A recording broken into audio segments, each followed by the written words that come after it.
I'm going to give you my totally unsolicited thoughts on the election. Now, what I'm not going to do is talk about why Trump won or why Hillary lost or anything like that. What I want to talk to you about is something broader, something that I don't hear anybody talking about, hardly. And I think it's super important. Bill Mollison said, and I'm going to paraphrase this, and in fact, he wasn't really talking about something like this, but it is applicable. He said that most of the world's problems could be solved, and the solutions were embarrassingly simple. Okay, Reagan said something similar. He said something to the effect of answers are in many cases simple, but not easy. Okay, so we can solve big problems with simple solutions, but they're not easy. Okay, so I want to talk to you about a few items regarding the election, post-election. First, I want to tell you my worldview. How do I come to the table? What do I believe fundamentally?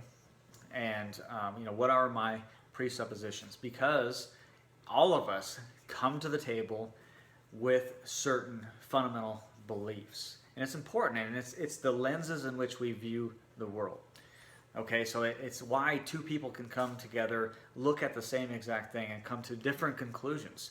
And it's because of those foundational beliefs. So if I had to sum it up for you very quickly, I would say it like this.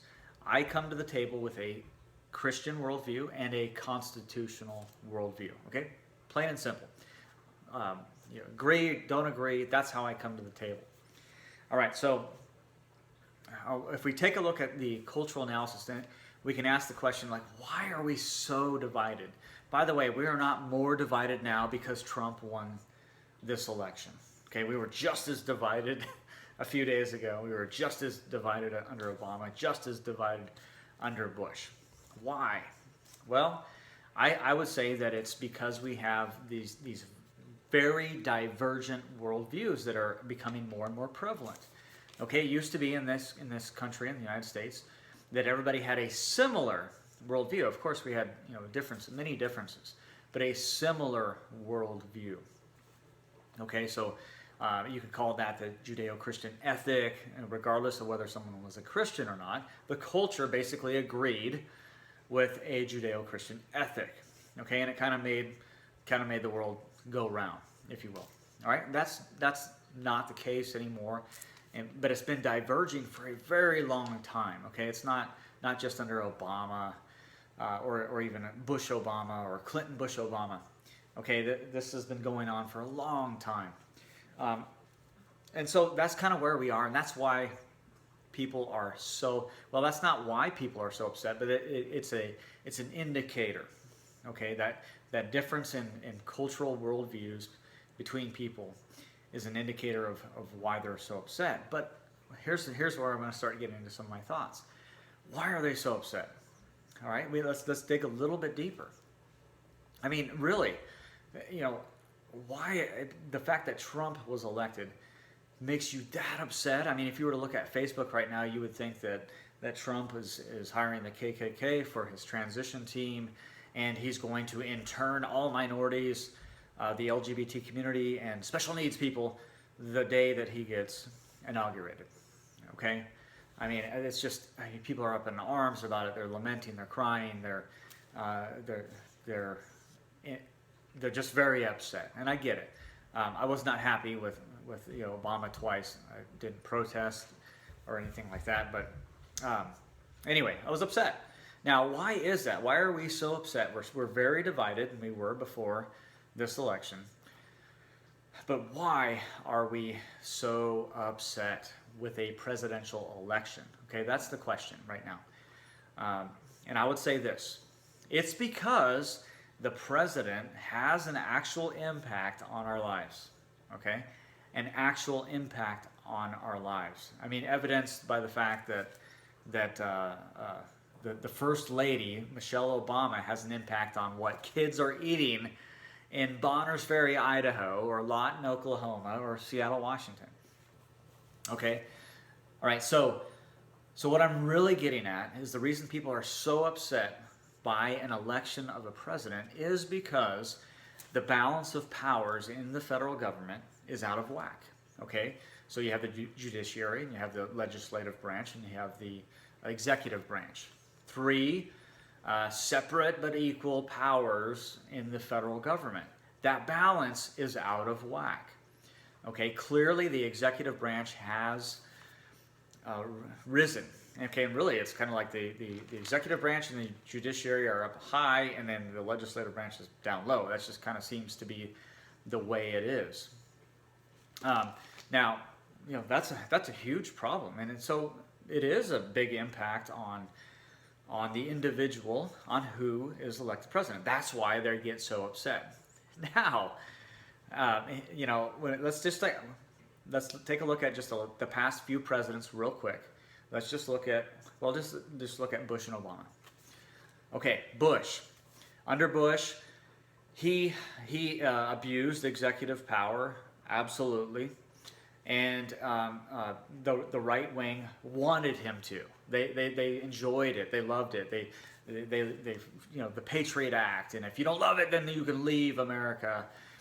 If you don't love that, and then so he expanded executive powers. Okay, he really did. Now it didn't start with Bush. It started a long time ago. I mean, this is not history lesson, so we're not going to go back there. But let's just say that Bush expanded it, right? And the right wing enjoyed it at the time. So then when Obama came into power, the right wing was like, no, he's abusing his power with his pen and his phone. Well, no wonder. I mean, Bush did it too. And then now the left enjoyed that. They wanted him to use his pen and his phone to make changes that they could believe in, right? So they enjoyed that. They wanted that. And so now that they see that power is going to shift to Trump, they're so upset. Okay? And I get it. They're upset because the power of the president impacts the individual. Right. So that's bad. All right? So that's why people are so upset, is because the presidential election actually does have an impact on your life. Now, should it? No, it shouldn't. If you look at the Constitution, notice that you have Article 1 and Article 2. Article 1 is all about the legislature. And it's interesting, when we look at these documents, these quote-unquote ancient documents, the order in which that they wrote things are important. They actually had the legislative first. You would think, I mean, the President of the United States, right now, that is something that we look at and we're like, wow, this guy's so powerful. Well, that was actually Article 2. Okay, that was second. And if you look at the actual powers of the President of the United States, they're not very powerful, to be quite honest. I mean, all of them, the treaties is one of them, appointments, actually just appointing, but then with the advice and consent of the legislature. Okay, so even that required the legislature oversight into that. So the President of the United States was not meant to be all-powerful. So the balance of powers is out of whack on the federal level. But the balance of powers is also out of whack when it comes to the federal government and the state government. And this is really important. Okay, and that's where the rubber meets the road for our thoughts here tonight. That the state governments have basically been neutered. Okay, the federal government has just imposed its will across the top. So not only is it out of whack in the three co-equal branches, but the concept of federalism, or the federal and the state governments, are totally out of whack. And so when I said the answer was embarrassingly simple, it really is. The answer to why people are upset, or what is going on, and everybody's going crazy over all of this, is to return back to the first principles and allow the balance of power to be balanced again. And specifically for the federal government and the state governments to be balanced again. And if that were to occur, and again, that's simple, it's a simple solution, but it's not easy. And in fact, it probably won't happen. But if that were to occur, what we would end up with is 50 different social experiments that govern differently. Okay, that govern differently. And so when you look at those county maps, county by county, post-election type maps where it's all red except for the blue and the cities, et cetera, et cetera. There's no reason why rural people can't be governed how they want to be governed, and city people can't be governed how they want to be governed. How liberals can't be governed how they want to be governed, and how conservatives can't be governed how they want to be governed. If you have 50 different social experiments in 50 different states, the governing can be different.